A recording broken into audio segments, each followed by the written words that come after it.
قبل ما نبدأ ما تنساش تشترك في القناتين وقناة الفيس وقناة العشوائيات بتاعتنا، وهتلاقيهم كلهم موجودين في الوصف مع قناة التليجرام اللي فيها أسامي الحكايات كلها. وكالعادة ما تنساش تدعمني بلايك واشتراك، ويلا بينا. بتبدأ المنهاوة بإنها بتعرفنا عن 3 أنواع مجانين من البشر اللي ممكن يقابلوه في نص المعركة. والنوع الأول هم الناس اللي خسروا كل حاجة في حياتهم، ودلوقتي كل اللي بيدوروا عليه هو النهاية، وإنهم يستريحوا من الدنيا والتعب اللي فيها. والنوع التاني هم اللي انتمى عمى قلوبهم لدرجة إنهم مش شايفين أي حاجة تانية قدامهم. أما بقى النوع التالت فده حكايته مختلفة. وشوف العسكريين جنديين واقفين بيراقبوا فارس مقنع جاي عليهم من بعيد، والفارس ده بدأ يتكلم بكلمات غريبة وهو بيقرأ من لفافة سحرية، وجندين واقفين مش فاهمين أي حاجة من اللي بيقولها الراجل الغامض ده. وإن واحد من الحرس فقد أعصابه وبدأ يزعق في الغريب ده عشان يبعد عن الطريق، بس الفارس المقنع طنشه تماما وكمل في التعويذ اللي بيقولها. وجندي اتنرفز ورفع القوس بتاعه وكان خلاص يضرب النار على الراجل، بس فجأة الفارس رفع ايده والسحر بدأ يتجسد قدام الكل. وفي لحظة صعقة برق عملاقة نزلت من السماء وضربت الغابة بقوة مرعبة، والحراس من كتر الخوف والذهول ما كانوش مصدقين اللي بيحصل. والانفجار ده كان مدمر لدرجة ان الجنود طاروا في الهواء وهم بيصرخوا من الرعب. وهنا ما شافوش السحر ده واللي بيكون من النوع التالت من المجانين في ساحة المعركة. ونرجع بالزمن شوية بعدها وبنعرف إن اسم بطلنا هو ريتسوكي كانوياما، وإن اللحظة دي كانت أسعد لحظة في حياته لأنه لسه مقبول في الكلية ومعاه جواب القبول في إيده، وهو مروح بيتهم فرحان. حصل اللي ما كانش في حسبانه، وإن ريتسوكي تعرض لحادثة مفاجأة ومات في لحظتها، وإن كل أحلامه إن حياته تتغير في الكلية اتكسرت زي التليفون بتاعه اللي وقع منه. بس أول ما فتح عينه اكتشف إنه اتولد من جديد، بس المرة دي بقى رضيع في عالم تاني واسمه إيان، وإن هو بقى ابن فلاحين غلابة. وأهله أول ما شافوه استغربوا جدا لأنه لون شعره أسود، وطبعا العيشة بالنسبة لإيان كانت صعبة، وإن الفارق كان محاصره هو وعيلته. وإيان كان عنده أخين كبار وأخته صغيرة اسمها آني، وبينما الكل كانوا شغالين في الغيط إيان وأخته كانوا بيروحوا الغابة يدوروا على أي أكل. وهناك كان في شوية أطفال بيتنمروا عليه وبلقوه أيام بالغراب بسبب لون شعره، وده كان بيخليه متعصب جدا لأنه ملوش ذنب في شكله. وإن كان مخنوق من فكرة إن هو اتجسد تاني في مكان فقير زي ده. وفجأة بتظهر قدامه حالة نافذة تبع النظام وبتناديه باسم الغراب، والنظام بدأ يتكلم معاه. وإن كان متوتر جدا من الموقف وحس إن حياته كبطل هتبدأ وإن أكيد هو يستلم النظام وقوة جديدة، بس النظام عرفه إنه ولا حاجة وإنه نكرة في العالم ده. وإن حس بالإحباط ولأن حتى النظام أنكر وجوده هنا، وإن حياته دي هتفضل دين وتعب من غير فايدة لأنه ابن فلاحين ومستحيل يحلم بمهنة تانية غير الفلاحة. وإنه كان نفسه يبقى فارس عظيم أو فنان مشهور، وكان واثق إنه هينجح في أي حاجة لو بس لقى فرصة يتعلم. بس يا ترى هل في مكان في العالم ده هيقبله؟ وأثناء كان غرق في تفكيره أخته الصغيرة كانت واقفة تبص له وهي تموت من الجوع وعايزة السمكة بتاعته، ويم بكل حنان اداها الأكل وهي شكرته وهي طايرة من الفرحة. وبعدها طلب من أخته تتحرك عشان يروح يدوروا على أي تحلية، وهي اتحرك معاها وراحوا سوا عند شجر توت أحمر. وفي الطريق إيان كان بينبه أخته ما تدخلش لجوه عشان ما توهش في الغابة، وكان فرحان قد إيه هي كبرت وبقت عارفة يعني إيه كلمة تحلية اللي هو علمها لها بنفسه. ولكن فجأة إيان حس بخطر وبدأ ينتبه المكان حواليه، وفجأة ضب ضخم خرج من ورا الأشجار وخوفهم هما الاتنين. وين واخته اتجمدوا مكانهم من الرعب، وهو كان في قمة التوتر ومش عارف يتصرف ازاي في الموقف القاتل ده. والدب وقف على رجله وظهر فيهم بكل غضب وهجم بمخالبه الحادة عشان يخلص عليهم. وفي اللحظة دي ملاش حل غير انه يحضن اخته ويحميها بجسمه من الهجمة. وفجأة شعاع ازرق من نور ضرب الدب ده في نص راسه بقوة كبيرة، والدب صرخ من الألم والكهرباء دي دمرت جسمه وهو وقع على الأرض وتم القضاء عليه. وإن كان مذهول وهو بيبص اللي حصل وسمع صوت واحدة بتقول له يمكن هي زودتها شوية في قوة الهجمة وسط الدخان. وبنشوف البنت الغامضة دي وهي بتظبط الضرب بتاعتها بكل هدوء، وده سأل إيان لو كانت المقاطعة دي هي مقاطعة فيلدن، وينبك ده المعلومة وهو لسه في حالة ذهول ويسأل بينه وبين نفسه هل البنت دي فعلا اللي قضت على الدب العملاق ده بضربة واحدة. بنت بتبتسم وبتعرف بنفسها وبتقول له إنها اسمها ريوس وإنها ساحرة رحالة، وأول لما وين سمع كلمة ساحرة الصدمة جمدته، لأن السحرة في العالم ده عملة نادرة جدا، وإنه عارف إنه كائنات مرعبة بتظهر في ساحات المعركة وبيستعملوا تعويذ قوية، وإنهم عندهم قوة تدميرية جبارة. وده خلاه يستغرب أكتر ليه واحدة بالقوة دي جت مكان مقطوع زي ده. والساحرة بتوضح له إنها بتدور في البلد دي على ولد شعر أسود، وتسأله لو في ولد تاني في المنطقة ليه نفس المواصفات، ويم برد عليها ابتسامة بكل ثقة ويقول لها إن مفيش غيره. وهنا ريوس فرحت جدا وبتقول له إن أخيرا ده الشخص المطلوب. ويم بيبقى مش فاهم وبيشاور على نفسه باستغراب وبيسأله هو الشخص المطلوب. وفجأة بنرجع بالزمن شوية وبنشوف ساحر مقنع بيطلب من ريوس إنها تلاقي الولد ده، ويقول لها إن في حاجة كويسة هتحصل اللي هي خلت الولد ده تلمذها ودعمته. وريوس بتبدأ تقيم إيام بنظراتها وتسأل نفسها هل فعلا المفروض أخليه تلميذي. وبعدين بتضحك ضحكة قوية وكأنها أخذت قرارها النهائي. وإم بيقول في سره إنه سمع إن الصحراء ناس غريبين جدا، بس يقول شكلها طيب، وإنه لسه مش قادر ينسى القوة اللي دمرت الدب في ثانية. وين قرر يستغل الفرصة وبيسأله عن السحر اللي استخدمته ضد الدب ده. وريوس بتلاحظ اهتمامه الشديد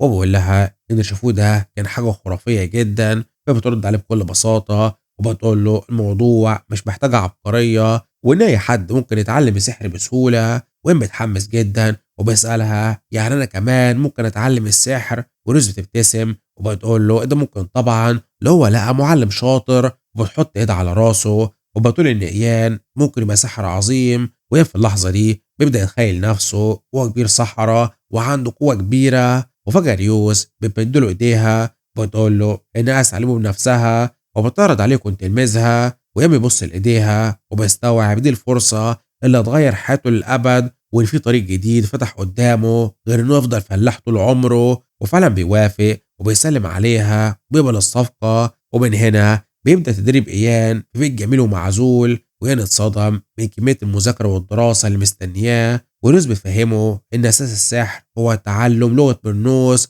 وبنعرف إنها قدرت تاخد إذن من أهله وإن اللورد المحلي عشان تاخده يكون تلميذة عندها. وإيان بيستجمع قوته وقال إنه جاهز يدي كل اللي عنده. وبتبدأ رحلته السحرية فعلا وبنشوف عداد التقدم عنده في النظام. هو بيبدأ ب1%، ومع الوقت والممارسة بيوصل ل27%، والمذاكرة بتبدأ تتقل وهو غرقان تحت جبل من الكتب لحد ما بيوصل ل53%. وبعد مجهود جبار العداد بيوصل ل99%. وبعدها بشوية أخيرا وين بيوصل ل100% وبيتقن لغة السحر الرسمية بالكامل. وبيكون عدى 7 سنين وتدريبه مكمل طول الوقت لحد ما معلمته بتقول له إن مرحلة الدراسة النظرية انتهت خلاص، وإن دلوقتي كبر وبقى واثق في نفسه وجاهز الخطوة الجاية، وإنه بقى ساحر رتبة مبتدئة وعنده قدرة إنه يتحكم في لغة السحر. وعشان يبدأ الاختبار الجاي ما بيروحوا لقمة جبل عالي جدا، وفجأة بدون مقدمات معلمته بتزوم فوق الجبل.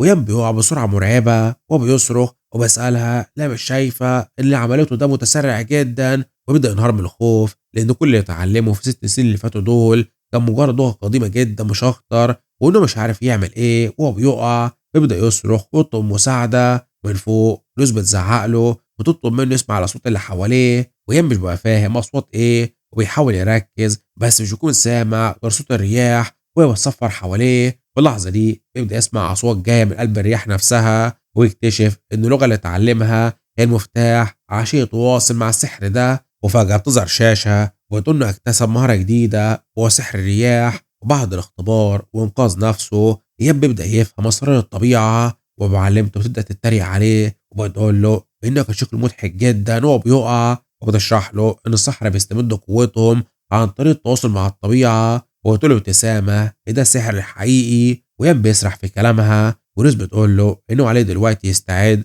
عشان يسمع الصوت الغامض الجاي. ويام بيبتسم بتحدي وبيقبل المغامرة الجديدة. ونوس بتشاور عليه وتقول له إن دلوقتي هما يبدأوا بسحر المية. وفجأة بترميه في المية وبتطلب منه يتواصل مع روح المية. وبعدها بشوية روز بتعلن إن العنصر الجاي هو سحر التلج. وفجأة بنلاقي يام محبوس جوه برميل من التلج في عز البرد وسط الجبل. وهو كان قاعد يترعش وجسمه خلص طاقته خلاص ومش قادر يكمل. بس ريوس بتمدحه وبتقول له إن سرعة تعليمه رهيبة وإنه يتعلم سحر الجليد، وطبعا مفيش وقت للراحة. وبتشاوره فورا على التحدي اللي بعده وكرة نار عملاقة بتظهر قدامه وترعبه من كتر حرارتها، ويقوم بيصرخ باسم معلمته في عز الحر، وصوت النيران دي بتبدأ تتوشش مع بعضها وبتسأله لما يحرقوه ولا إيه، وياما ملقاش أي حاجة غير إنه يصرخ ويطلب النجدة من معلمته من الموقف المرعب ده. والتدريب بيكمل بعدها، ومرة دي في كهف ضلمة عشان هو يتعلم سحر الأرض،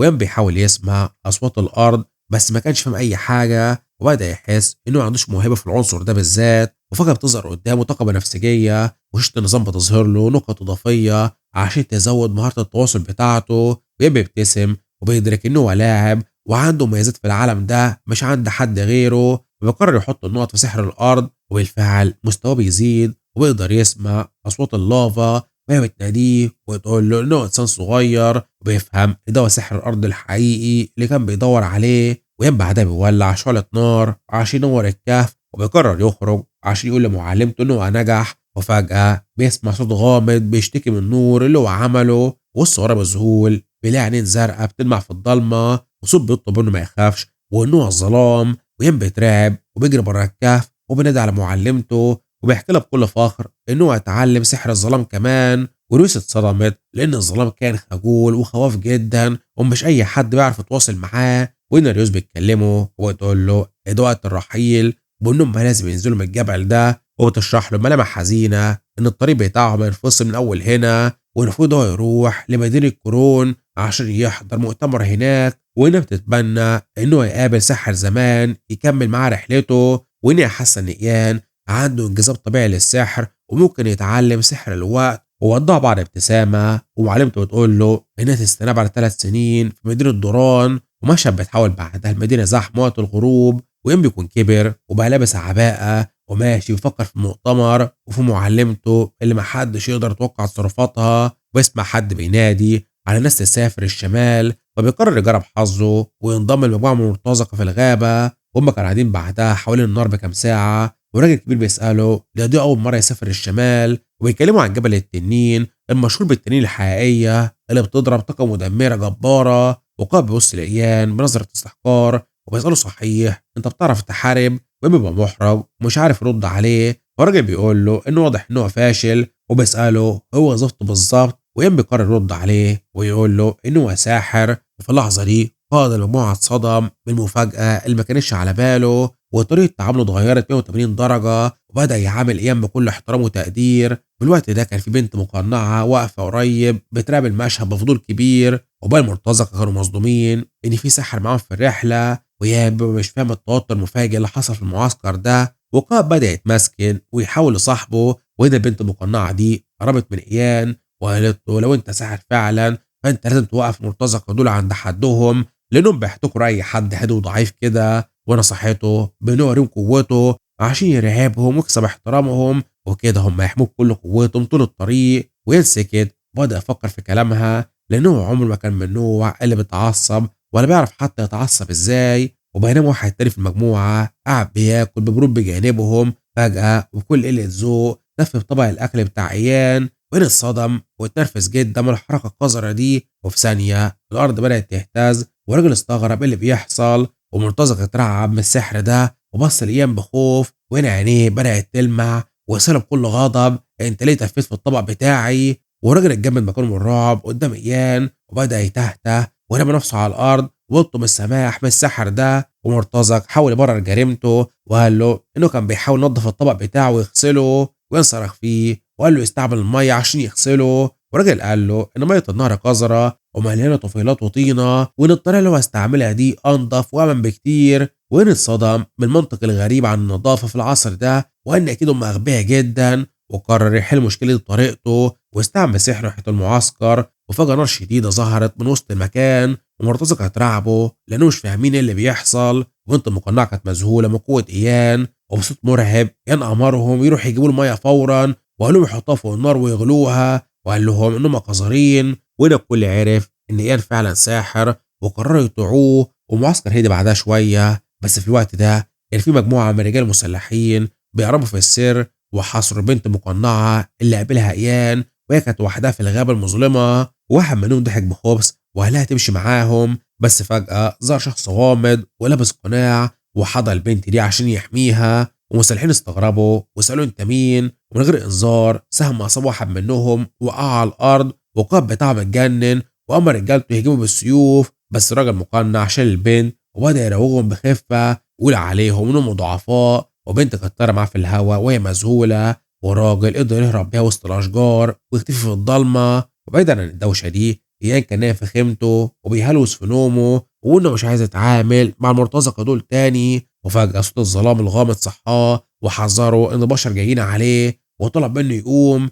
ويان قام مفزوع وحس بوجود غريب بيقرب. وفجاه قائد التجار دخل عليه الخيمه وهو ملهوف وباين عليه الرعب من الموقف. وفي الوقت ده بتبدا معركه طاحنه بره الخيمه، وان المعسكر بيتعرض لهجوم غادر من مجموعه مختالين. واحد منهم بيهجم على مرتضى بكل قوته ومن غير اي ذره رحمه، وقائد السفاحين بيدوس ببرود على جثه واحد من اللي وقعوا. وكل اللي كان شغله تنفيذ المهمه، وهو من رجالته انهم ما يلاقوا البنت اللي هربت باي ثمن. وبنت كانت مستخبيه ورا شجره وبتراقب الفوضى دي وهي هتموت بالرعب وخايفه ان الوضع فضل كده وهم هيتمسكوا قريب. وفجاه سيف اتحط على رقبتها، وان واحد من السفاحين لقاها وابتسامه الشريره بيقول لها انه عثر عليها، وبنظره مرعبه بيهددها انها تقوم معاه فورا. وبنت حست انها خلاص نهايتها قربت وان مفيش اي امل في النجاه. والقاط رفع سيفه عشان يوجه لها ضربه قاضيه، ولكن فجاه ايام بيظهر من وسط الضلمه وبيستعمل سحره وبيهجم عليه ويطيره في الجو. ويام بيظهر قدامها وهو محب هله مرعبه، وبنت مش كانت مصدقه ان انا هو اللي انقذها. ويام بيمدلها ايده وبيطلب منها تفضل بجانبه وتتبعه وانه يحماه بكل قوته. بنت لسانها اتجمد من الصدمه، بس لمعه الامل ظهرت في عينيها من تاني وعرفت ان ايام ممكن ينقذها. ويام بدا يقودها لمكان امن ويحميها بجسمه من اي خطر. وقائد التجار وباقي المجموعه وصلوا واعلنوا ان هم جاهزين للقتال. ويام خلى البنت وراه وبدا يستعد لمواجهه الاعداء. ويام طلب من الكل يقف وراه وانه يستعمل تعويذه قويه، وندى بعدها على سحر الظلام واللي بدا ينتشر في ساحه المعركه بالكامل. ورفع ايده وعمل قوه مرعبه من الظلام، والسفاحين وقعوا في الفخ وان الضلمه عمت عيونهم ومش شايفين اي حاجه في المكان. وبدأوا يصرخوا ويطلبوا نار عشان يشوفوا، بس اتشتتوا وانفصلوا عن بعضهم في وسط الضلمه دي. والوقت ده ايان كان بيقود التجار بر الامام بكل هدوء، وشاشه النظام ظهرت واعلنت تفعيل مهاره رؤيه الظلام عشان يشوفوا وضوح في الظلام ده. فجاه واحد من السفاحين لمحهم والتجار بدأوا يصرخوا من الرعب، والراجل رفع سيفه وهو جاهز عشان يقطعهم. والتجار بدأوا يتوصلوا القاتل عشان يسيبهم، بس ويل اتعصب جدا اول ما شافه واستدعى روح النار فورا وهجم عليه. والسفاح ده اتحرق بالكامل من اللهب ده وكان بيصرخ من الالم وقع على الارض مقضى عليه بتعويذه واحده من ايان. واتنين من السفاحين ظهروا واتصدموا لما شافوا صاحبهم مرمي على الارض مقتول، وهنا افتكر ده هيرعبهم، بس هم استوعبوا انه هو ساحر. فقائد السفاحين امر الكل يهجموا على الساحر فورا، ولكن فجاه القائد وقف مكانه بص وراه بذهول وان في تنين عملاق ظهر من العدم. والتنين ده كان غاضب وظهر في وش الكل، والسفاح انهار قدامه ومش كان مصدق ان في تنين ظهر. واصحابه اتجمدوا من الرعب، والتجار والكل كانوا بيراقبوا المشهد وهم بيموتوا من الخوف من شكل الوحش ده. وحتى ايان اتصدم لانه كانش متوقع ابدا ظهور تنين في اللحظه دي، والتنين كان باين عليه انه مصاب. وبص للكل بنظره مليئه بالحقد والكره وبدا يهجم على السفاحين من غير اي رحمه ووري كل قوته الحقيقيه. وكل صرخ برعب ان ده تنين حقيقي، ويان بيراقبه وبيستوعب ان الوضع ده اتحول لكارثه حقيقيه وانهم رفضوا مكانهم. فالتنين خلص عليهم كلهم في ثانيه. ووسط الرعب ده بتظهر شاشه النظام برساله مفاجاه، وبتعرفوا ان هو اكتسب مهاره جديده وهي مهاره الاستدعاء. يان بيبص للشاشه وللتنين وعقله بيبدا يشتغل فن الاستدعاء، وهنا بيجيله فكره مجنونه وقال مش يمكن اقدر اتواصل مع الوحش ده. وبيفتكر تدريبه مع معلمته وبيسأل نفسه لو كان التنين ده يعتبر سر من أسرار الطبيعة برضه، ولو كان كده فعلا يبقى لسه في أمل يحل الموقف ده. وكل شجاع عيان بيبدأ يحاول يكلم التنين ونادى عليه، ومن ورا التجار والبنت المقنعة مراقبين المشهد وهم هيموتوا من الرعب. والتنين ظهر في وش عيان بكل غضب، بس عيان فضل واقف مكانه وما اتهزش وهو واثق من تواصله مع أسرار الطبيعة عمره ما خذله قبل كده. وفجأة عيان خبط على صدره بكل ثقة وبدأ يعرف نفسه للتنين وقال ببساطة إنه هو صديقه. وطبعا التجار اتصدموا ومش فاهمين أي حاجة، وإن كمل جنانه وقال له إنه هو صديقه وإن ممنوع القتال أو التنمر على أصدقاء اللي زيه. والتنين بص له باستغراب وكأنه مش فاهم أي حاجة من المشهد العجيب ده. والتجار اتجمدوا وقائد طلب من الكل يسكتوا عشان يسمعوا الساحر هيعمل إيه. وإن يمكن هو فاهم وينفهم إن المحاولة الأولى فشلت لأنه مش فاهم لغة الوحوش، فقرر يستعمل نقط المهارة بتاعته ويحطها كلها في فن الاستدعاء. وفجأة المهارة زادت وقدر يسمع أخيرا صوت التنين بوضوح، وين حاول يتكلم معاه التاني بكل هدوء وأدب، بس التنين زعق فيه وطلب منه ينطق ويقول هو عايز إيه وخلصه. وكله اترعبوا من زئر التنين ده، وين استوعب إن التنين ده صوته لوحده كفيل وقف قلبه، وبدأ يفكر في استراتيجية جديدة عشان يهديه. وكل حذر إيام بدأ يشرح للتنين إنه ما عندوش أي نية يحاربه، والتنين سخر منه وشاف إن كلامه ده عبثي جدا لأنه هو بشري وأقدر يدمره في ثواني. وين وافقه وقال له فعلا، وإن لو حاربتك فأنا أخسر في ثانية. والتجار فضلوا يسألوا نفسهم هل ده تخاطر ولا إيه بالظبط، بس محدش كان عنده إجابة. وبنت المقنعة كانت بتراقب في صمت وهي مش فاهمة الحوار الغريب ده. والتنين كمل كلامه وقال له إنه هو تعبان لدرجة إنه مش قادر حتى يخلص عليهم دلوقتي. وين ابتسم وافتكر إن خطته نجحت، بس ملامحه اتغيرت تماما لما التنين كمل كلامه بزعير هز المكان كله.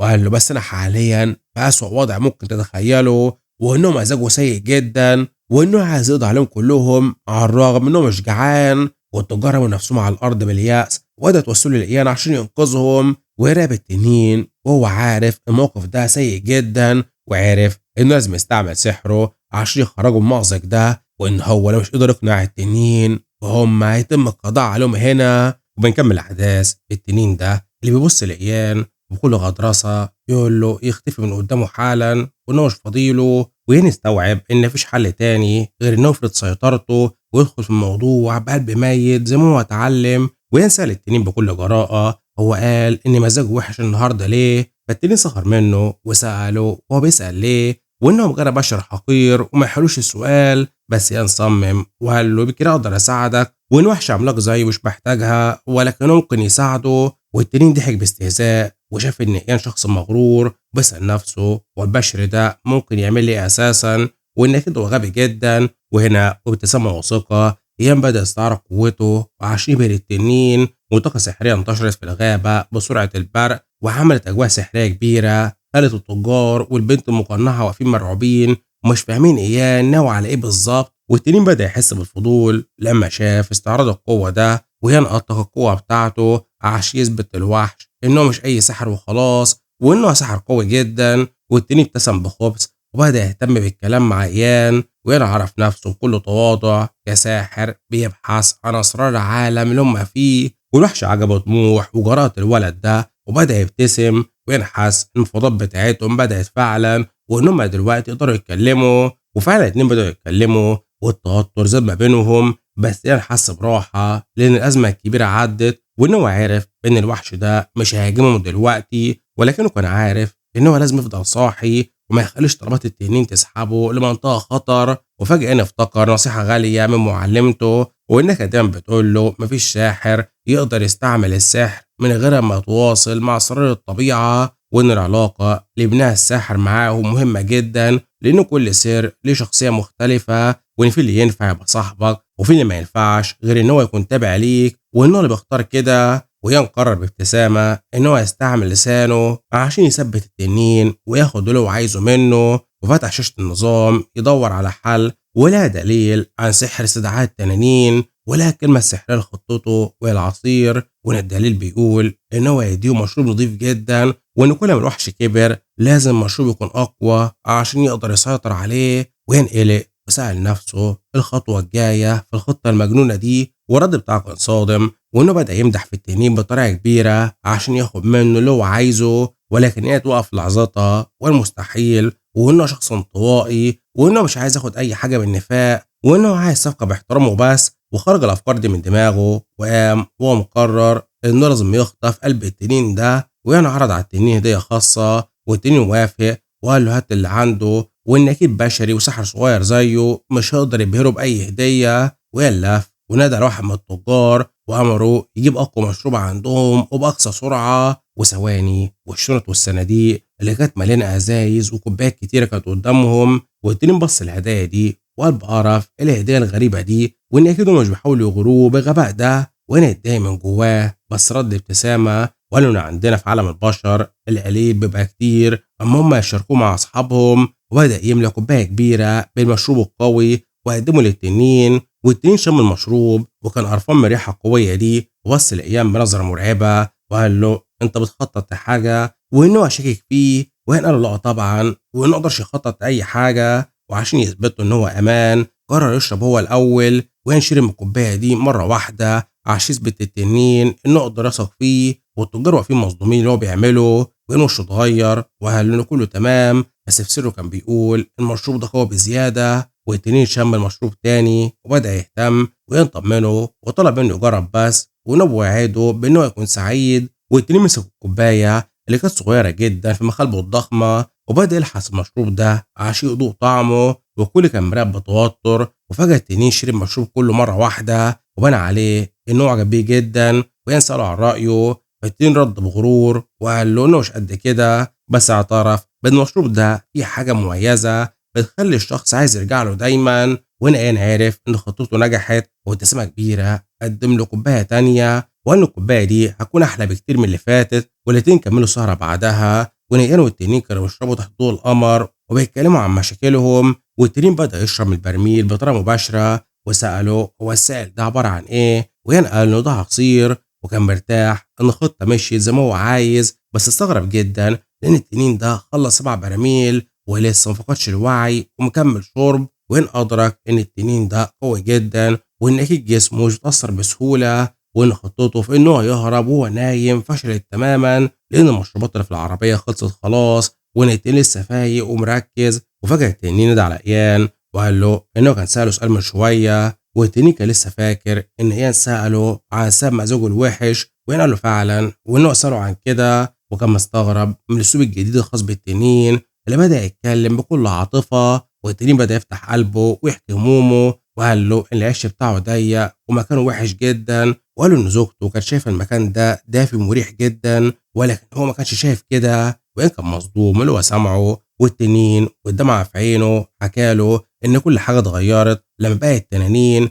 بدأوا يتريقوا على زوجته بسببه هو، ولأنه حس بالذنب اتجاهها قرر هو اللي ينهي العلاقة دي عشان يحميها. والتنين خرج بعدها صرخة وجع صحت الغابة كلها، ومرتزقة اللي كانوا يمين هم كمان صحيوا من كتر الرعب وحسوا بأن روحهم بتسحب منهم. وإن هنا لقط الفكرة وعرف إن مشاعر الوحوش دي هي نفسها مشاعر البشر برضه، وقرر يلعب على الوتر ده لصالحه. وقف إيان وبكل ثقة وعد التنين بأنه يصلح له العيش بتاعه بالسحر. والتنين استغرب وسأله أنت فعلا هتعمل كده عشان وحش زيي؟ وإن قال له أكيد، بس قال له إنه عايز طلب واحد في المقابل منه. وتاني يوم الصبح الشمس طلعت وبدأ فصل جديد في الرحلة، وإن كان بيتمشى وكل كان لسه بيقوم من النوم، وقائد المرتزقة قام وهو تعبان جدا وبدأ يعمل تصرفات غريبة وكأنه بيدور على حد، بس إن كان قرفان منه ومن تصرفاته العجيبة وهدده بإنه لو بيخطط يخطف كاسي وهو يخليه يندم وإنه هيسحبه في مكانه.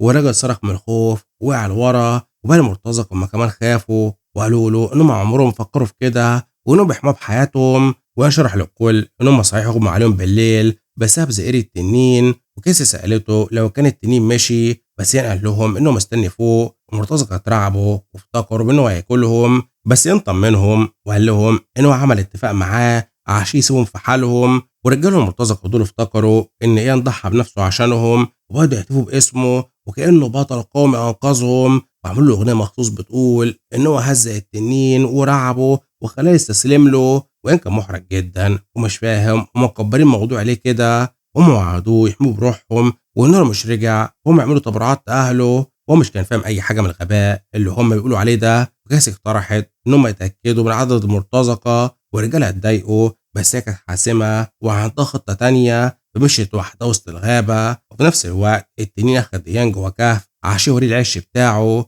وإن اتصدم شكل المكان. والتاني اتنرفز وقال له مفيش رجوع في كلامه، وإنه قال له إنه هيساعده، بس يان قال له إنه مكمل رغم إنه متعب من كتر استعمال لغة التنانين. ويان ركز وبدأ يستدعي روح الأرض عشان تساعده، وظهر كائن ذهبي سأله أنت عايز إيه، وإنه مش ناوي يساعد بشري زيه وإنه مشغول. ويان طلب منه مساعدة في تحسين المكان ده، بس روح الأرض رفضت وقال له إنه مش فاضي لتنفيذ رغباته. وهنا اتصدم ورجع للتنين وقال له للأسف روح الأرض رفض يتكلم معاه دلوقتي، وإنه لو ضغط عليه بزيادة هو يقلب على أكتر من كده. والتنين بص له بيأس وقال له لو روح الأرض رفضتك يبقى مفيش حاجة في إيدينا نعملها، وإن باين إنها ما كانتش شريكة حياته المقدرة، وإن هو خسر زوجته. بس إيان ما كانش ناوي يستسلم، بص للتنين نظرة مليانة إصرار وحب استطلاع. والتنين استغرب من روح الولد ده وسأله عن اسمه صحيح، ويرد بكل ثقة وقال له إنه هو الساحر إيان. والتنين ابتسم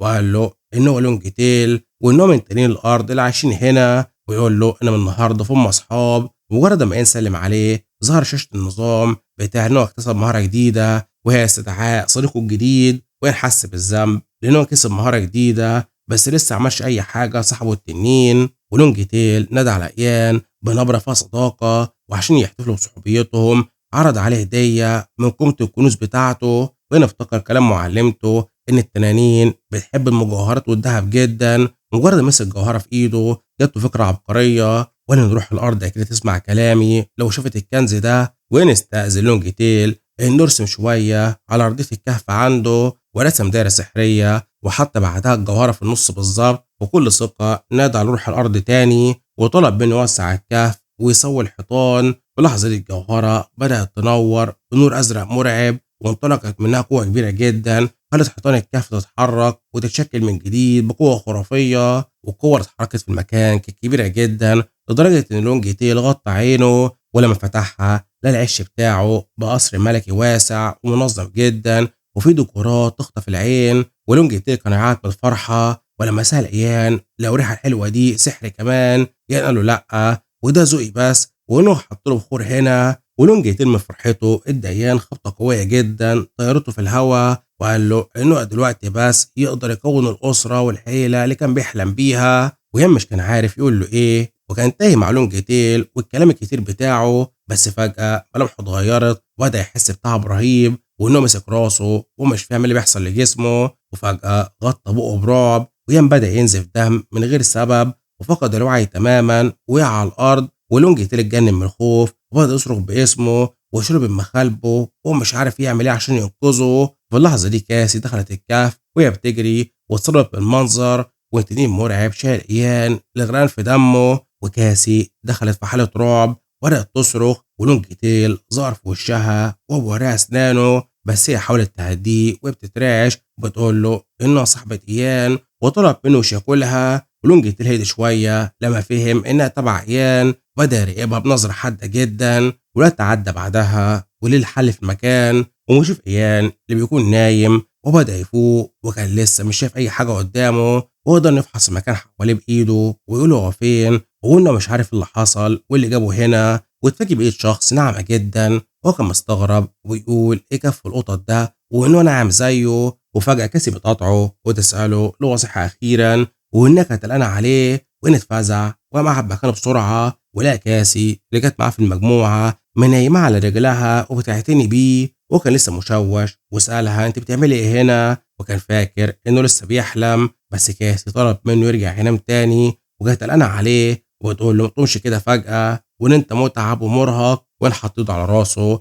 وافتكر انه اغمى عليه بسبب ضغط سحر الاستدعاء اللي خلاه ينزف من مناخيره وجسمه. وحس باحراج رهيب لان السحر القوي اللي زيه وقع محرجة جدا قدام كاسي، وسألها بإحراج فين التنين، وهي قالت له إنه ماشي فجأة. وهنا تخيل إن صاحبه لونج تيل راح لزوجته تاني عشان يرجعها للعش الجديد بتاعه بعد ما هم صلحوه. واعتذر كاسي عن التعب اللي سببه لها، وإن سألها صحيح أنت دخلت هنا إزاي، وهي قالت له إنها قالت التنين إنها صاحبته، وهو وافق فورا إنه يدخلها. وإن استغرب هي فهمت لغة التنين إزاي، وسأل نفسه لو هي استعملت مترجم آلي وهو نايم. بس كمل سماع فيها واسألها صحيح هي رجعت ليه وليه مش كملت مع المرتزقة. وهي وشها في لحظتها وقالت له في الواقع هي عندها حاجة مهمة لازم تطلبها منه هو، ويركز معاها. وقالت له بأسف كل اللي حصل مجموعتي كان بسببي أنا، وإنها آسفة على كل المشاكل دي. وأنا حاسس إن الجو بقى تقيل جدا، وبدأ أشك في كلامها وبيهزر معاها عشان يفك التوتر.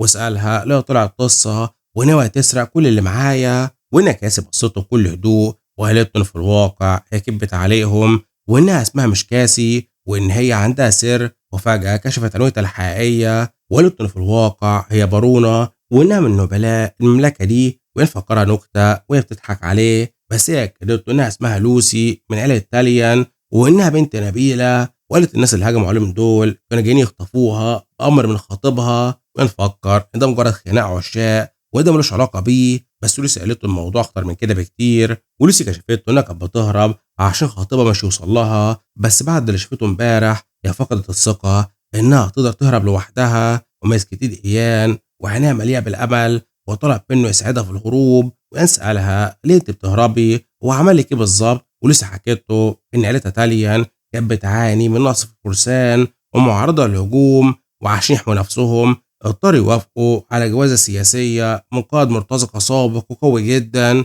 وإن في الأول وكان بيمثل إنه هو سعيد ومحترم، بس بعد شوية بدأ يستعمل نفوذه عشان يسيطر على كل حاجة، وبدأ يقلل من قيمتها قدام الناس وكمان يخونها. وإن لما أهلها حاولوا يفسخوا الخطوبة بينهم، الوحش ده عمل حاجة ما كانتش تخطر على بال أي حد. ولوسي صرخت بألم وقالت إن هو هيسمم أبوها وأمها عشان يوقفهم وإنه اتخلص منهم. وإن اتصدم تماما، وإن الشخص ده عمل كده عشان مفقدش القوة اللي هو خدها من الخطوبة دي. وإن تخيل صورة الشخص ده وصفه بإنه شخص ند وانتهازي. ولوسي قالت له إن لو اتجوزته هو مش هيقدر يورث أملاك العيلة، عشان كده هي هربت من مساعدة الخدم بتوعها وسابت البارونية، وإنه هيفضل يطاردها لحد ما يعثر عليها. ولوسي بكت وترجت إيان يكون حليفها القوي عشان تنجو، ووعدته مكافأة ضخمة. وإن فضل ساكت شوية بيفكر في القرار الصعب ده ويقول هل هو يدخل نفسه في صراع سياسي وقتال مع قائد مرتزقة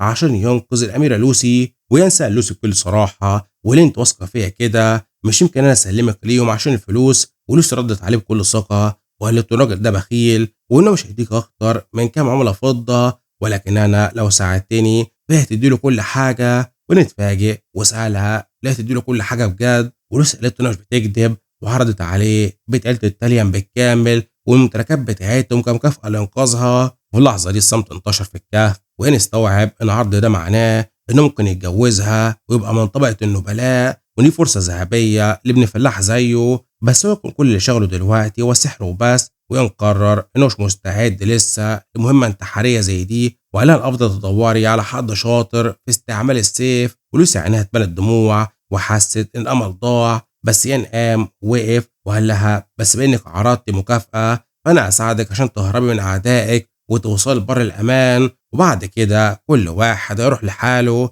وهنا مش هيحميها من بعدها. ولوسي بدأت تعيط بانهيار، وهي ما كانش فاهم هي بتعيط ليه، وحاول يهديها. ولوسي مسكت ايده وشكرته من كل قلبها، ومن كتر التأثر حضرت ايان وقالت له انه منقذها وانها مش عارفه هتعمل ايه من غيره. وإن اتحرك جدا وطلب منها تهدى وانه هيساعدها، وده انه يطمنها وقال لها ان مفيش حد يقدر يوصل لها. وتاني يوم الصبح الاتنين خرجوا من الكهف ولقوا التانيين في انتظارهم قاعد على كرسي مستنيهم. ولونج تيل سأل إيان عن حاله، وإيان قال له إنه كويس وطلب منه يقوم عشان يساعدهم. وإيان أعلن ده وقت النزول من الجبل لأن الكل مستنيهم تحت، ولونج تيل عرض عليهم يركبوا على ظهره. ولوسي كانت خايفة تطلع، بس لونج تيل زعق فيها بعد ما إيان ركبه وطلب منها تلحق بيان بسرعة وإنه مش فاضلها. ولوسي مش كانت فاهمة التنين بيقول إيه، وإيان حاول يفهم لونج تيل بإنها مش زوجته زي ما هو بيظن، وطلب منه يكون قاسي عليها. بس لونج تيل كانت دماغه ناشفة ومش فاهم،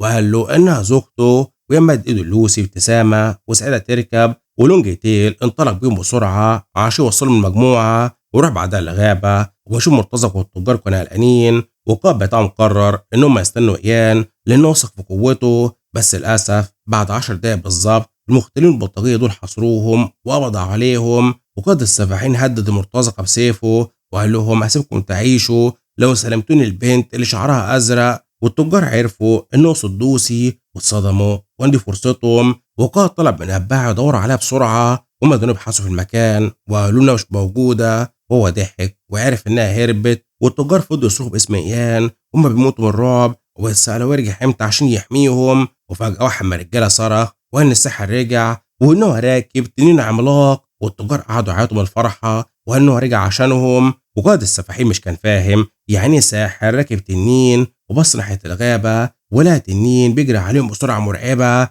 وإنه بيطلع نار حمرا شديدة. وفي إيان ولوسي جاهزين للمعركة، وقائد اتجمد مكانه وبدأ يتوتر وخاف جدا. وأول لما شاف التنين وغضب الساحر ده صرخ في رجالته وطلب منهم يجروا حالا وإنهم هيموتوا ويرموا كلهم في ثانية زي الفئران، وخسروا المعركة قبل ما تبدأ حتى. ونكمل الأحداث بقائد المرتزقة اللي قرب من كاسي وهو ملهوف وقال له فرحان جدا إنها بخير، وبعدين بدأ يكلمها ويقول لها إن من حسن حظها إن الساحر إيان كان معاها عشان يحميها. وكل بدأ يسأل نفسهم هما السفاحين دول عرفوا طريق كاسي منين. وهنا ما سمع كلامهم سرح بخياله شوية وافتكر اسم ما سمعوش من زمان، وهو معبد تنجن، وإن دي الديانة المسيطرة في العالم ده وهي اللي بتحرم العبودية تماما. وإن استنتج إنهم مش هيسيبوا كاسي بسهولة، وإنهم مستميتين عشان يجوزوها للنبيل ده، وده معناه المطاردات مش هتنتهي أبدا. وعشان يخلص من الصداع ده إيان طلب أخير من صاحبه التنين،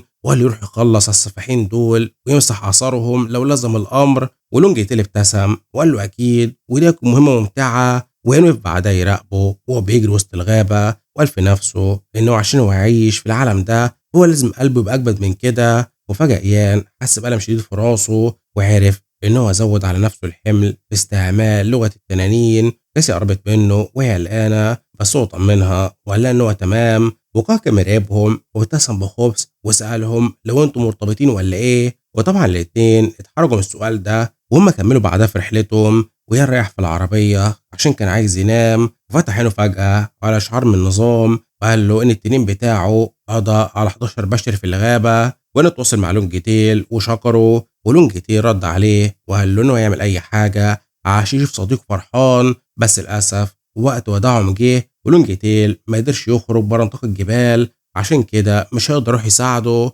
ويان كان حزين انه مش هيودعه، بس قبل ما يمشي لونجيتيل ساب له مفاجأة، وانه سأل ايان عن رأيه في العنقاء وقال له انه ممكن يوصله لوحده. والقافلة وصلت بعدها لمدينة ريفلفيل، وإن كان باله مشغول بكلام لونجيتيل عن عنقاء الجليد اللي موجودة في جبال الشمال، وإن عنقاء معروفة إنها كائن أسطوري بتتولد من رمادها. ورغم إن عنقاء النار هي الأشهر، بس في أنواع تانية زي الجليد والرياح وحتى الصخور. وإن بدأ يطمع إنه يخلي واحدة منهم هي الاستدعاء الجديد بتاعه. هو لما وصلوا القائد طلع من إيان يروح يقابل لورد المدينة، بس إيان فكر إن عشان لوس تفضل في أمان فالأفضل إنهم يبعدوا عن النبلاء المحليين تماما. ولما واحد من التجار نادى على كاسي عشان تروح معاهم، هي مش عرفت ترد تقول إيه. وإيان بكل جراءة حط دراع حواليها وقال لهم إنهم يروحوا يرتاحوا في الفندق، وإنهم حجزوا غرفة لنفسهم. وتجار اتصدموا وإنهم بيتكلموا عن إيه، وكاسي بقت محرجة جدا من كلامه.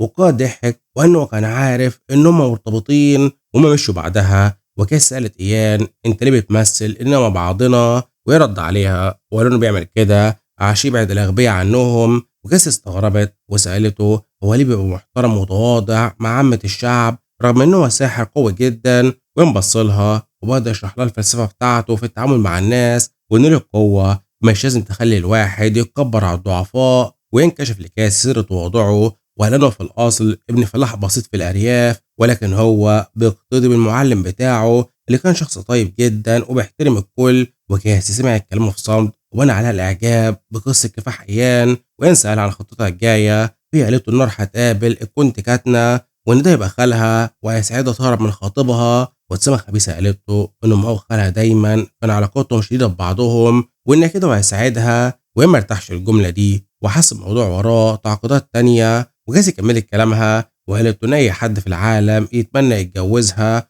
وإن لازم تعثر على زوج جديد. ووصلت إيان وقالت له إنها مش ترفض طلب جواز من ساحر في قوته. وإيان بكل برود رفض وفكرها بالعقد اللي بينهم اللي هيخلص. ومجرد ما وصلها لخالها وقال لها جملة حرقت دمها، وقال لها انت مش البنت الوحيدة في العالم، ومرفوض هي ما تكونش فخورة كده بنفسها. وكاسي اتعصبت جدا من الرد بتاعه وشتمته وقالت له ان هو غبي، وجري تحت الفندق وهي بتطلب منه يتحرك وانه مش هيتكلموا تاني. هما دخلوا بعدها الفندق واستقبلته البنت صاحبة المكان، وهي رمى كيس فلوس على الترابيزة وطلب أوضة وحمام دافي. وبنت بصت لكاسي وسألتها ليه كمان تاخد حمام، بس كاسي اترعبت ورفضت بشدة ووشها بقى أحمر. وهي ما كانش فاهم مكسوفة ليه كده، لحد ما استوعب إن حمامات العصور الوسطى ما فيهاش أي خصوصية وإن الكل بيستحموا خارج الفندق. بين اتصدم وغير رأيه فورا وقال البنت دي خلاص يجهزوا الحمام هو وبس. ولوسي ارتاحت وقالت إن هو غبي كالعادة. بس في الوقت ده مجموعة من الرجالة في الصالة كانوا يبصوا لوسي بنظرات طمع وقرف، وإن حس بالخطر وطلب منها تلبس غطاء الرأس بتاعها وتداري وشها. وشد الغطاء عليها وهو لا تلبسه بسرعة، وإن الكل يبص عليها، وإن أنت بنت مزعجة فعلا. والرجالة دول أول لما خرجوا من الفندق بدأوا يخططوا لعملية غدر، وصفوا لوسي بإنها جميلة جدا، وقالوا إنه حرام الجمال زي ده يروح لولد غبي زي إيان، وقرروا بإنهم هيهجموا عليه بالليل ويخطفوا البنت منه. في الجانب التاني المدينة قائد القافلة كان بيقابل بره المنطقة، وعشان يقرب منه قرر يحكي له سر السحر القوي اللي كان معاه. والبر أول ما سمع إن في ساحر ومعاه تنين موجود في الفندق عنده جوه مدينته اترعب، وتخيل إن إيام ممكن يقلب مدينة رماد لو هو غضب. ولكن رعب الحقيقة لسبب تاني برضه، وإن بر افتكر إن في مجموعة متعصبين موجودين في منطقته، وإن هم فرسان سانتياغو، ودول رهبان وفنانين قتاليين تخصصهم صيد الشياطين والوحوش، وإنهم بيعتبروا نفسهم حماة البشرية الأوائل ضد أي قوة غريبة. وإن دلوقتي بقى في نص المدفع بين سفاحين طمعانين في لوسي وبين فرسان متعصبين ممكن يشوفوا هو التنين بتاعه خطر لازم يتمحي. والبارون بدأ يترعش من فكرة إن فرسان سانتياغو ممكن يتحركوا من دماغهم ويصطدموا بالسحر الشاب ده والتنين بتاعه، والمواجهة دي معناها المدينة هتتمحي من على الخريطة في رمشة عين. وصوت مليان رعب نادى على القائد بتاعه، أمر فورا إنه يمنع غرفة لقائد القافلة عشان يرضيه، وفي نفس الوقت طلب استدعاء فرسان سانتياغو فورا عشان يخليهم تحت عينه قبل ما تحصل أي مصيبة. في الفندق إيان ولوسي كانوا بيتعشوا، وصاحبة المكان اعتذرت بإن الحمام لسه ما جهزش، وإيان ببرود قال لها إنه هيجهز كل حاجة بنفسه، وطلب من لوسي تخلص أكل وتطلع الأوضة تستناه. ولوسي كانت بتاكل أكلها في كل أمان ولبته طيب، بس عيون الرجالة اللي حواليها كانت مرقبة بخبز. وأول لما لوسي طلعت وراح أوضتها فجأة واحد من الرجالة دول مسك دراعها بقوة، ولوسي صرخت وسألته أنت مين، وطلب إنه يسيبها. والراجل ده كدب عليها ووراه عملة ذهبية، وقال إن هو شغال عند صاحبها الساحر، وإنه بعتني ليكي عشان في مصيبة حصلت، وإنه بيجهز الحمام بره. ولوسي افتكرت بإن رجالة خطيبها وصلوا وجريت ورا الراجل ده في شوارع المدينة، بس فجأة حست إن طريق غريب، ومن بعيد لمحت إيان واقف بيجهز الحمام بسلام ومفيش أي مصيبة. وإن عرفت إنها وقعت في فخ، قبل ما تصرخ الراجل هجم عليها وشالها بالعافية وحطها في شوال. وإيان سمع الصرخة ولف بسرعة ونادى على لوسي، بس واحد من البلطجية دول حاول يغدر بيه وكان عايز يصيبه في ظهره، ويان بكل خفة اتفادى الضربة، والبلطجي ده وقع على الأرض واتصاب. وإن استوعب فورا إن دول مش الرجالة اللي بيطاردوا لوسي أساسا، ودول مجرد بلطجية محليين، وإن هو شافهم وهم خاطفين لوسي في الشوال وبيهربوا، وبنظرة كلها غضب استعد المطاردة وبيقول إنهم مش هيسيبهم يهربوا أبدا. واحد من البلطجية دول وقف في طريقه، وفجأة طاقة سرقة غريبة لف جسم الراجل المرمى على الأرض. وين سمع صوت الظلام وهو بيهمس ليه وقال له ده الوقت المناسب عشان يلعبوا شوية. وين استدعى قوة الظلام والمكان كله اتقلب لظلام دامس، والبلطجي مبقاش شايف أي حاجة، بس إيان بعينه الحمراء اللي بتلمع في الضلمة كان شايف كل حركة ليه. وين نزل في ضرب لحد ما الراجل بدأ يطلب الرحمة، وإن أصحاب البلطجية التانيين هربوا وسابوه. وين حط رجله على صدره وبدأ يحقق معاه وسأله انتوا وديتوا لوسي فين، وإنه عايز إجابة فورا. وفجأة سحر الظلام اتفك والبلطجي فرح إنه بدأ يشوف تاني، بس ين هجم عليه تاني وضربه وخليه يصرخ من الألم، ورفع سيفه وجهز يقطعه لو ما نطاش بالحقيقة. ولكن في اللحظة دي صوت غريب قطع الخناقة، وعمر يوقف الدوشة دي فورا. وينبص ناحية الصوت وهو بيفكر في الظلام اللي لسه مستدعيه، وبيقول يا ترى مين اللي ظهر فجأة. ومجموعة من الرجالة دول قربوا من إيان وسألوه بنبرة حادة انت اللي استدعيت الظلام ده، وطلعوا هم فرسان سانتياغو اللي جايين يحققوا في اللي حصل. وإن خلى قلبه جامد واعترف بكل شجاعة وقال فعلا وإن أنا اللي عملت كل ده. وقائد الفرسان والرجال تبص لأيام بنظرة تخوف، وإن حس بطاقة سفك دم مرعبة طالعة من الراجل العجوز ده، وسأل نفسه ومين ده بالظبط. وفي الوقت ده البلطجي كان بيزحف على الأرض ويتمسكن، واتهم إيان بأنه هجم عليه من غير أي سبب وإنه مواطن صالح. وإن اتنرفز ومسك من هدومه وعينه نورت بكل غضب، وبلطجي صرخ من الرعب وطلب منهم يلحقوه. وقائد العجوز قلب برود انه فهم الموقف وانه بانه ساحر فده متوقع منه. وفي اللحظه دي الميه اللي ايان كان بيغليها بدات تفور بكتر غضبه، وايان سأله باستغراب يعني متوقع مننا. والعجوز رد بكل قله ادب وقال له ان الصحراء في نظره مجرد كائنات حقيره، وانه بيمشوا بدماغهم وبيعملوا هم عايزينه من غير ما يفكروا في العواقب. وهنا اتصدم من التعميم الغبي ده واتنرفز جدا، وصرخ في وش العجوز وطلب منه يوقف كلامه، وإن بلطجي ده هو اللي بدأ الهجوم ومحدش فيكم بيحكم بالعدل أساسا. وجوبة مشحون جدا وصمت رهيب ساد المكان، وينخاف لثانية إن العجوز يسحب سيفه ويقطعه. بس فجأة العجوز انفجر في الضحك وقال لإيان إن طريقته في الكلام بتدلها إنه ساحر متدرب ومحترف. بس فارس تاني اتدخل وقال إن حتى لو كان كده مفيش داعي يستعمل سحر شرير، وإن استغرب وسأله سحر شرير إزاي. وفارس شرح له إن استعمال الظلام عشان يعمل الناس هو فعل ضد الشمس اللي هي عين السماء، وإن استعمال الظلام في هجمات وده فعل جبان. وإن فهم إن الجماعة دول أغبياء وإنهم تابعين للمعبد عشان كده ما بيحبوش الصحراء، فقرر يدوم الرد اللي سكتهم وقال لهم طالما بيحاربوا الظلام فلهم ما عندهم ليل ونهار، وإن غياب الشمس هو اللي بيخلق الظلام. إيه المشكلة في كده؟ وفرسان اتصدموا من رده واتجمدوا في مكانهم المنطق ده وبدأوا يشوفوا بعضهم. والقائد عرف إن هو حكم على إيان غلط وبشكل متسرع، وفجأة مودهم اتغير تماما وقالوا إحنا آسفين وده سوء تفاهم، وإن واضح إنهم ظلموه بكلامهم. وإن استغرب من تقلبهم الغريب ده وقال في سره الناس دي غريبة جدا، واستغل الفرصة وقال لهم أنا لازم أمشي فورا لأن أختي اتخطفت. والعجوز سأله لو البلطجي ده ليه في الموضوع، وبلطجي قعد يحلف إنه بريء. بس الفرسان بصوا له بنظرات مرعبة، وقائد أمر واحد من رجالته اسمه ديكري يحبسه. وبعدها العجوز اعتذر إيان وعرض عليه مساعدة كتعويض، وقال له إنهم عطلوه عن إنقاذ أخته فلازم يساعدوه. ومشى بعدها انتقل المينا، ومركب الخاطفين كانت بتبعد وإيان كان بيجري بكل قوته ومعاه الفرسان لحد ما وصلوا المكان اللي عرفوه من بلطجي. وفرسان كان هيتجننوا لأن الخاطفين هربوا عن طريق النهر، وإيان خاف من السفر بالمركب وقال إن هو لازم يلاقي حل تاني. بس العجوز حط ايده على كتف إيان وقال بكل حماس احنا هننقذ الروح دي. ورجالته اتحمسوا وصرخوا وقالوا الفرسان سانتياغو معاه في المهمة دي وإنهم هيساعدوه. وإيان عجبوا الحماس بتاعهم وقال إن هم مش سيئين جدا زي ما متوقع. ورغم إن إيان حذرهم من الخطر فالعجوز كان مصر يركب المركب فورا ويلحق بيهم، وطلب منه ما يهتمش بيهم وإن أهم حاجة إنهم ينقذوا أخته. واحد فيهم جهز المركب وقال لهم إنهم يقدروا يتحركوا حالا، ولكن إيان جات له فكرة وقال لهم إنه عنده فكرة مناسبة. وقائد الفرسان وقف مصدوم من فكرة إيان وسأله بذهول أنت ناوي تشد المركب بقوة السحر؟ والعجوز بدأ يسأله باستغراب عن مدرسة سحر المية اللي هو اتخرج منها، لأن كل السحرة اللي شافهم في الحروب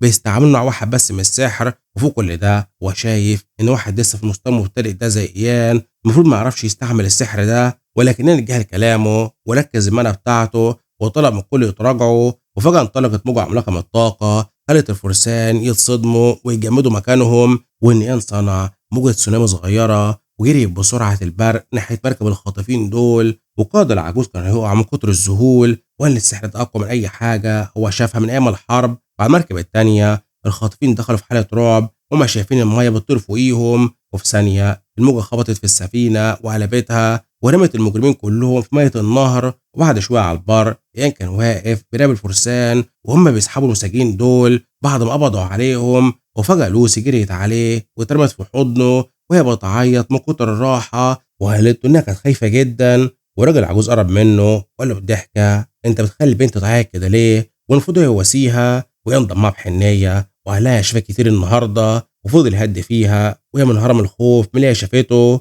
وإيان كان متعب من كتر الإزعاج اللي هو شافه من ساعة انضمام لوسي ليه، وكل كان بيحلم بيه وحمام دافئ عشان يريح أعصابه، بس ما كانش يعرف المصيبة اللي مستنياه. وبعدها بشوية دخل المدينة فارسين على الخيال بتاعتهم، وإن أول واحد كان برنارد ابن اللورد ومعاه الفارس بتاعه هانسن. وهانسن كان قلقان جدا وشاف الدخان من بعيد وافتكر المدينة بتتحرق، ولكن برنارد كان بارد ومستفز وقعد يشتكي من الصداع اللي سببه له السفر للمدينة دي. ورجع لإيان اللي أخيرا دخل الحمام وواحد من الفرسان عرض عليه يساعده بس يرفض بإحراج وهو مش طايق الموقف. وفجأة باب المكان اتكسر وبرنارد وهانسن دخلوا وهم بيزعقوا وقول اللي بيحصل هنا بالظبط. وين اتفاجئ وفي نص الحمام بالاتنين دول فوق راسه. وبرنارد وقف مذهول وهو شاف إيان بيستحمى وقال باستغراب ومش مواطنين الامبراطوريه دول ما بيستحموش غير في المناسبات الرسميه وبس، والنهارده مفيش اي مناسبه. وبرنارد بص للفوضى اللي في المكان واستنتج بان في كارثه حصلت، وبدا يوجه كلامه لإيان بتكبر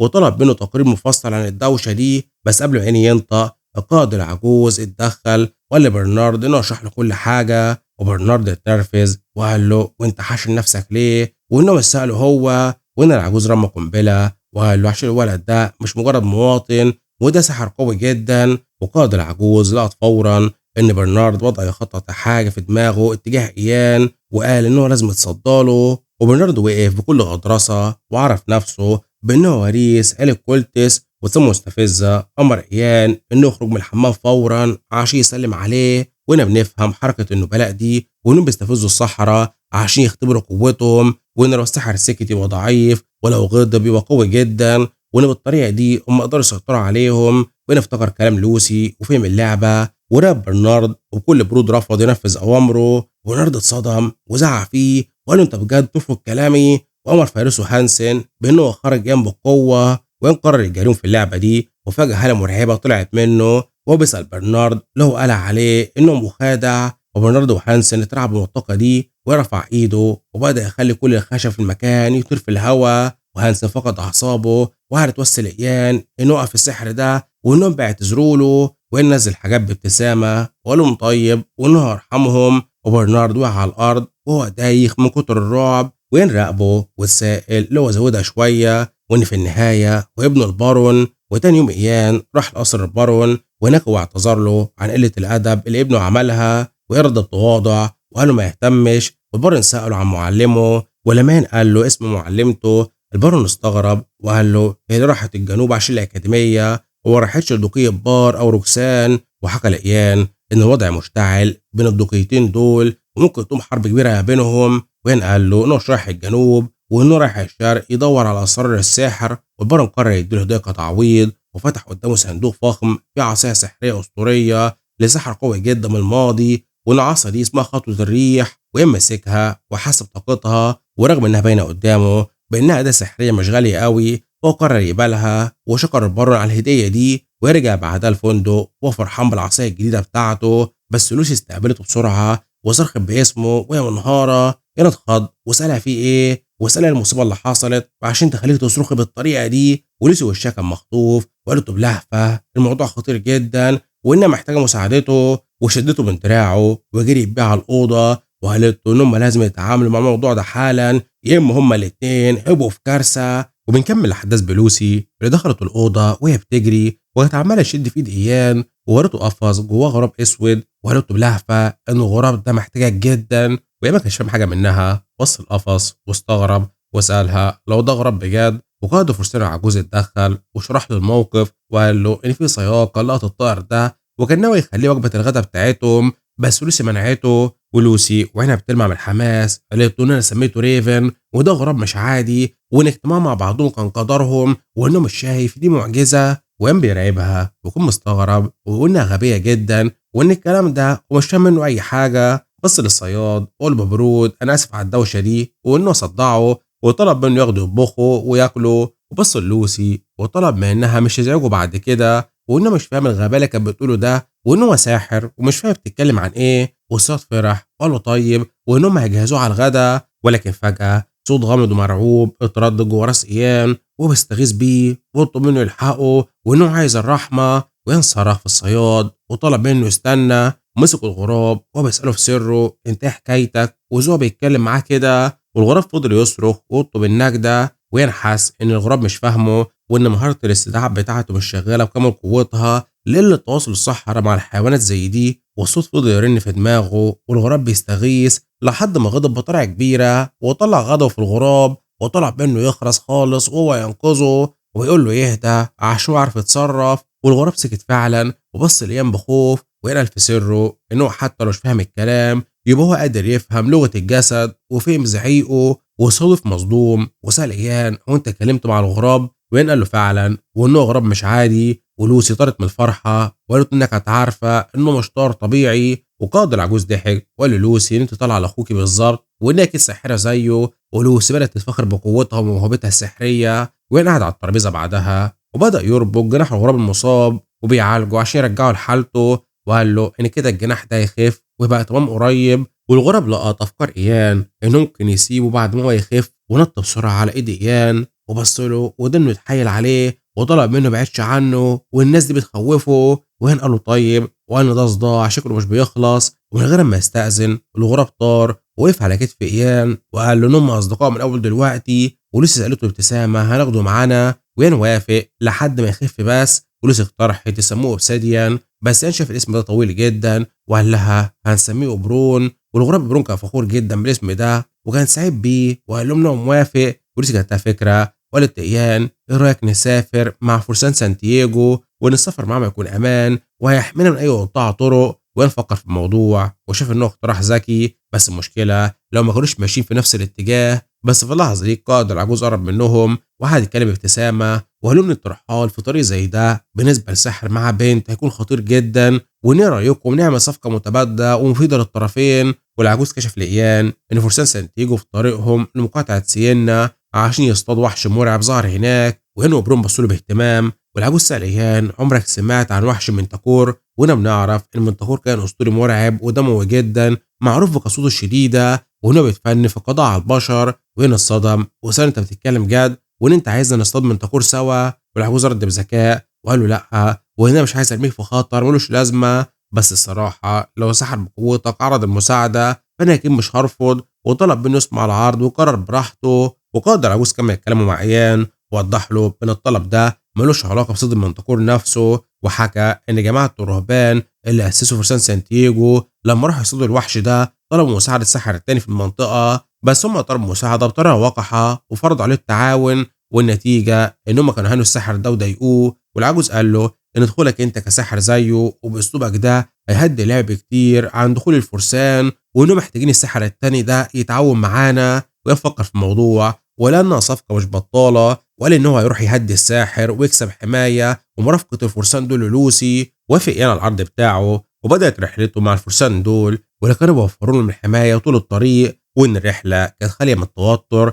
بس كان في عيب واحد وان الفرسان دول لحوحين جدا. واحد منهم بالليل قرب من ايان وقعد جنب النار وعرض عليه ينضم لمعبدهم، وبقى الفرسان اتحمسوا وضغطوا عليه وين رفض بذوق وهو مستغرب من الحاحهم. وقائد العجوز قال له خساره، وان انت لو انضميت لينا ممكن تكتسب قوه مقدسه، وان انت كنت هتبقى كاهن عظيم في منظمتنا. وان استغرب من كلامهم وقال انه فعلا لو انضم المعبد بتاعهم فهذا مكسب بالنسبه له، وان على الاقل هو ممكن يعرف هو حضر هنا ازاي وايه حكايه شاشه النظام دي بالظبط اللي بتظهر له. وفي ثانيه غير رايه وندى على الفارس ديكري وقال له طيب وانه يدرس معاهم. وقعد يعني يقرا بتركيز وبرون نام على كتفه، وديكري كان فرحان بيه واتفاجئ من سرعه استيعابه. وفجاه حصلت حاجه غريبه وان ايام ملامحه اتغيرت. ولما ديكري ساله فيه ايه يعني قال له انه سمع صوت غريب جدا، وديكري اترعب وساله صوت ايه وانه مش سامع حاجه. وان استوعب ان الصوت ده مش بشري وده صوت غامض بدا يتكلم جوه عقله. وين ده انه زعق في الصوت ده وساله له صوت النظام،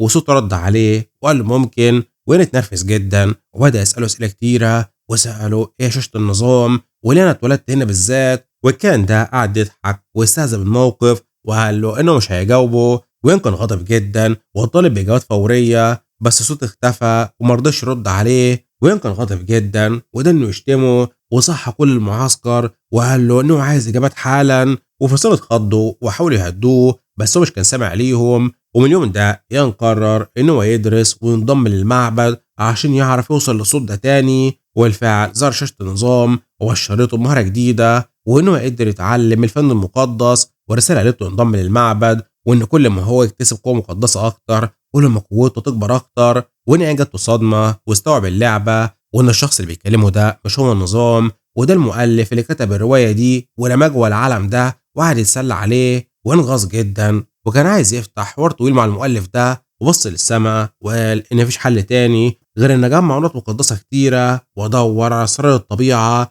عشان اقوي مهاره التواصل عندي واقدر اتواصل مع الشخص ده اخيرا. وبعد كام يوم الرحله كملت وسط الغابه وفجاه هجمت عليهم مجموعه من قطاع الطرق والفرسان قلبوا فورا على وضعيه القتال. وقائد الفرسان عجوز خرج هيبته ومهارته الخرافيه وضربه واحده نزل على واحد من البلطجيه دول وخلص المعركه في ثواني. والعجوز بعد المعركه قرب من ايان وساله هو قلقان ان هو كويس وينطمنه وانه كله تمام ومفيش اي مشاكل. والعجوز ارتاح لما لقى ان ايان ولوسي بخير وما تاذوش، وابتسمت ثقه قال له شايف وان انا حتى هو عجوز مش ممكن يخسر قدام الحقراء دول. ويان مدحه وانه قوي جدا وانه سمع انه كان مرتزق زمان. والعجوز ضحك وقال له انه ما بانش عليه كده بس في شبابي كان مجرد اسم يزلزل الأرض أساسا، وعشان كده هو بيستعمل لقب زعيم لأن الناس بتحكم عليه من اسمه الحقيقي. ونستغرب وألف سره، يعني الراجل ده مشهور لدرجة الناس تعرفه فورا، وقائد رفع سيفه وصرخ في رجالته إنهم يطهروا المكان من الأشرار، وفرسان قعدوا يحتفلوا بنهاية المعركة. واللحظة دي واحد من الفرسان قرب وإن الطريق قدام بيتفرع لفرعين، وإن الشرق قدام بيودي القصر الكند واللي بيكون خال لوسي، والغرب بيودي الغابة الملعونة اللي بيظهر فيه وحش من تكور المرعب، وكمان هناك بيعيش الساحر اللي هم بيدوروا عليه. والعجوز بص لإيان وطلب منه يتحركوا بسرعة وإنهم محتاجين يروحوا يقابلوا الساحر ده. وين قال له يستنى لحد ما هو يتكلم مع أخته، ولف لوسي وشرح لها الخطة وقال لها إنه يخلص حوار الساحر وبعدها حصلها على القصر. ولسه بكل ثقة قالت له طيب وإنها تسبقه على هناك. وين قلق وسألها ليه يكون بخير لوحدها، ولوسي ابتسمت وقالت له إنها مش عيلة صغيرة وإنها خطوتين وهتكون في بيت خالها، وودعته ومشيت في طريقها. وين فضل يراقبها طول الطريق وهو حاطط ايده على قلبه وقلم منها، وقرر يخلص المهمة دي بسرعة عشان يلحق بيها ويحميها. ومكملين في الطريق من الغرب. العجوز سأل إيان لو أنت مستعد، وإيان استغرب. والعجوز شرح له إن السحرة دول التعامل معاهم بيبقى مقرف جدا وإنهم معقدين، والفرسان بتوعنا ضايقوا السحر ده وهو مش عارف ممكن يعمل إيه أول ما يشوفهم. وإن سألوا ذكاء طب إحنا مالنا نصلح الغلطة اللي عملوها الفرسان. والعجوز استغرب من كلامه وقال له لأن الفرسان دول دفعوا لهم فلوس وإنهم قبلوا المهمة عشان كده. وواحد من الفرسان ظهر وقال له صراحة ده العدل، وإن الفرسان واخدين ميزانية محترمة للمهمة دي وإنهم عشان كده تشاركوها معاهم. وهنا إياه فهم أخيرا هم ليه موجود معاهم دروع فخمة وغالية كده، وإنهم بيستلموا مقابل مادي كبير مقابل المهمات. والعجوز طمنه وقال له ما يخافش وإن الساحر التاني هيهدى لما يشوفني معاك. وين بدأ يجهز نفسه لأول مواجهة مع ساحر غير معلمته. أول ما قرب بيت الساحر بدأت تظهر طاقة خضرا خبيثة ومرعبة طالعة من السكن، وجوه البيت الطاقة دي كانت مغرقة المكان، وإن كان في فيران ميتة في كل حتة. والساحرة دي طلعت ست اسمها مونتي كامبو، وإنها كانت واقفة قدام غلاية السحر وتحضر جرعة وهي بتضحك بخبث. وفجأة بنرجع بالزمن شوية ورينا إن فرسان منظمة لما راحوا يطلبوا مساعدتها عشان يصطادوا من تكور دخلوا عليها بكل غطرسة وقالوا لها إن القرية دي تحت حكم المنظمة وبأمر منهم فيها تساعدهم إجباريا. ومنتي اتعصبت إن أسلوب الواقع ده ولتهم ربط التهديد إن أقل واجب هم يدوقوا أكلها الأول، وسألتهم لما يفتكروا يقدروا يستحملوا ريحته وما يهربوش، وعزمتهم يقربوا من الغلاية اللي بتفور. وإن الفرسان أول ما شافوا كده هربوا بسرعة وافتكروها إنها عايز تاكلهم. ونرجع تاني للحاضر ويسأل العجوز عن نوع سحرها. فالعجوز قال له إن مونتي كامبو ساحرة نباتات مشهورة جدا، وهناش بس بتتحكم في الزرع، دي بتصنع جرعات وسموم مرعبة من النباتات دي، وعشان يصطادوا من تكور كانوا محتاجين سم قوي جدا منها، وده سبب مشكلة. وفجأة ريحة رهيبة ملت المكان وفرسان بدأوا يدوخوا ويحسوا بغثيان وتعب. بس ينفض ثابت مكانه في وسط الريحة دي متأثرش وفتح له بصدمة، وإن الريحة دي مش غريبة عليا وإن أنا شميتها في مكان قبل كده. وصل بعدها إيان وقائد العجوز لباب الساحرة واستعدوا المواجهة. باب اتفتح وظهرت الساحرة بسمة مرعبة وقالت لهم إنها كانت مستنياهم. وقائد الفرسان أول ما شافها حاول يداري مناخيره ويكتم نفسه عن الريحة القاتلة اللي طالعة منها. بكل خوف صراحة حابب بيهم وعزمتهم يدخلوا بيتها وورتهم الوليمة الملعونة اللي هي مجهزها لهم، وإنها كانت بتعمل طعام غريب طالع منه بخيرة سامة ومكونات غريبة متعلقة في كل حتة. ويتم فرسان مش قدروا يستحملوا الريحة واغمى عليهم. والعجوز قال لها ما كانش في داعي تستعرضي قوتك بالمنظر ده. فهي ردت وسألته بيتكلم عن ايه، وده مجرد طبق اكل عادي جهزته وانه لو مش عاجبكم اتفضلوا بره. والفرسان بدأ يغمى عليهم من الريحة دي، والساحرة كانت بتصوم باحتقار بسبب ضعفهم. والساحرة بدأت تشك انها زودت جرعة السحر في الاكل، بس لما لفت وشها اتصدمت صدمة عمرها وهنا لقت ايان قاعد ياكل الشوربة السامة دي وبياكل بنفس مفتوحة جدا وشهية مش طبيعية. وهربت منه وهي مبرقة وتسأله لا كويس في مخه وين جهلها، وكان عمال ياكل وبقه كان مليان بالاكل ومش عايز توقف. ورد عليها وبياكل وقال لها الشوربة دي جميلة جدا وانه ما كانش حاجة باللذة دي من زمان. والساحرة كانت مصدومة وسألت هو غبي وهي نكمل وين التوم ده بالذات مدي الاكل ده طعم اسطوري وانبلع راس توم كاملة في قطمة واحدة. والساحرة كانت مصدومة ليه شايفاه وقالت انه مش بيمثل وان كده مش طبيعي ومش قدرت تستحمل وزعت فيه وطلب انه يوقف اكل وانه مجنون وان انت بتاكل بالسرعه دي ازاي، وانها بقى لها 40 سنه ساحره وعمرها ما شافت واحد مجنون زيه. والساحره عجبت جدا بمقاومه ايان للسموم وسالته عن اسمه ورد عليها وقال لها ان انا اسمي ايان مرديس ريفن. والساحره برقت وقعدت تردد وقالت له مرديس، وشاورت عليه وكانت مصدومه وقالت له انها عارفه الاسم ده، وسالته اللي هو تلميذ ساحره الهب الاسطوريه الساحره ايرتوس. وهو قال لها فعلا. ومن كتر الصدمه الساحره وقعت على الارض اغمى عليها، وقاموا في نص الاوضه مش فاهمه في ايه بالظبط. وبالليل الجو هدي في بيت الساحره، وهي فاقت واعتذرت ليهم وكعربون صلح عملتهم وليمه حقيقيه ومحترمه مليانه لحمه شهيه. وهنا الف سره ان الفراخ المحمره بتاعت الصبح كانت اجمل من دي، بس الوليمه دي برضه لذيذه.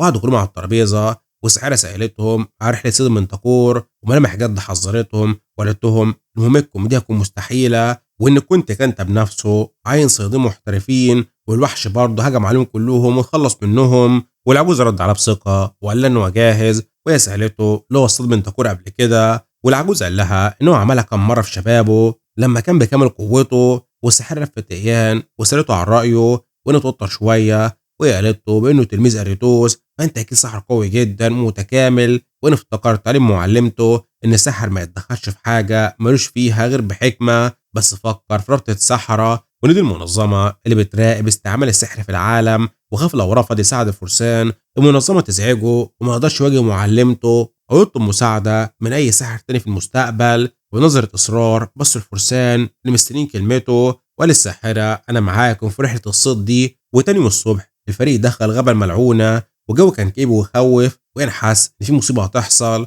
وفجر قرب برون طار في الهواء وبيقول انه لقى الوحش. ورجع برون وقف على كتف ايان وقال له ان منتقور مستنيه قدام شويه. وقائد العجوز ساله فيه ايه، ويان شاور على الاتجاه اللي قال عليه برون. والعجوز انبهر من قدره الغراب على التواصل ومدح ايان وقوته السحريه اللي بتخليه يتحكم في الحيوانات بالشكل ده. ويان استعد ورفع السيف وعصايته السحريه لان المواجهه مع المنتقور بدات خلاص. وين الف سره ان مهاره التحدث مع الكائنات القطعه الجديده دي خلت حوار تعليم الغراب ابرون الكلام ما ياخدش في ايده وقت كبير. ولو جه اتقلبت والساحره مونتي حاسب بطاقه قتل مرعبه جايه من وسط الشجر، وين استغل اللحظه ورا مقائد العجوز وساله بجديه ومنتقور ده وحش زي الباقيين، مش يمكن احنا نقنعه بالكلام وما نهجمش عليه. وانه عمل كده مع التنين. والعجوز سرح وفكر الموضوع ده ممكن فعلا، بس الساحره قطعت كلامهم وقالت لهم المنتقور مش من النوع اللي ينفع تتفاهم معاه. وبصت ايان وقالت له بتحدي لو نجحت في اللي تقوله ده فانا اروح لمعلمتك اريتوس واحكي له كل حاجه. وانا اتغاظ والف سره بدل ما تشجعني وهي راح هتفتن عليا لمعلمتي وانها غبيه جدا. وفجاه واحد من الفرسان صرخ وشاور على حاجه وهو الضلمه، وان عيون حمراء بتلمع ظهرت وخرج المنتقور مرعب بجسمه الضخم. ويان طلب من الساحره والعجوز يفضلوا بجانبه، وقائد امر رجالته فورا يضربوا سهام مسمومه. والسهام دي كانت متغطيه بسم اخضر قاتل صنعته مونتي بنفسها. والسهام طارت بسرعه البرق، بس المنتقور اتحرك بسرعه كبيره وواحد من السهام خبط في رقبته، ولكن السهم ارتد وما اثرش فيه نهائيا. وين صرخ وان السهم ارتد مع رقبته وصل القائد وهم عملوا ايه دلوقتي. والوحش خرج من الضلمه وهو بيضحك بصوت عالي وقال لهم انتوا تحتاجوا تهاجموا تاني وانهم اغبياء. والاجواء بقت مشحونه وبرون طار وهو حاسس بالخطر، وين عرف ان مفيش وقت يدينوا السهام سم تاني. فقرر ياخد الخطوه الكبيره وأطلق صرخه كبيره هزت المكان وطلع كميه مهنه وطاقه كبيره من جسمه. صدمت الفرسان والساحره اللي قالت في سرها ان الولد ده عنده قوه كبيره زي ما توقعت. وين وقف لوحده في واجهه الوحش، والمنتقور بص له بفضول وقال له انت بشري مش عادي، وان انت عندك شجاعه انك تقف وتكلمني. وين هدي شويه وعرف ان الوحش بيفهمه وعرف نفسه وقال انه ايان وانه ساحر، وطلب من المنتقور يمشي من هنا. وطبعا في خيال ايان الوحش كان يشتمه ويهجم عليه، بس في الحقيقه المنتقور قاطعه وطلب منه يخلص ومش ضاع وقته. وان انت عايز تاخد ايه مني بالظبط. وين بنظر حد قال له لو مش نفذ طلبه وهو ياخد راسه. والمنتقور انفجر في الضحك وقال له انت ولد صريح جدا وعجبتني. وساله ايه رايك نتحد مع بعضينا ونقضي على البشر دول، وان انت لو وافقت هخليك تدولح مع اعدائك وهخليك تاخد ذهب واجمل نساء العالم زي ما انت عايز، ولما تزهق من ده كله هو هيجيب له ثروه جديده. وين قرف جدا من العرض بتاعه ده وكل جراءه تف على الارض قدامه. وده انه يشتم الوحش وقال له انت مجرد زباله حقيره وعرضك ده مقرف زيك. والفرسان ورا كانوا واقفين مصدومين من جرايه ايان ومنتقور الجن وطرف الهوا بيصرخ بغل وقال له ان طريقتك دي خلتني عايز ادوس عليك اكتر.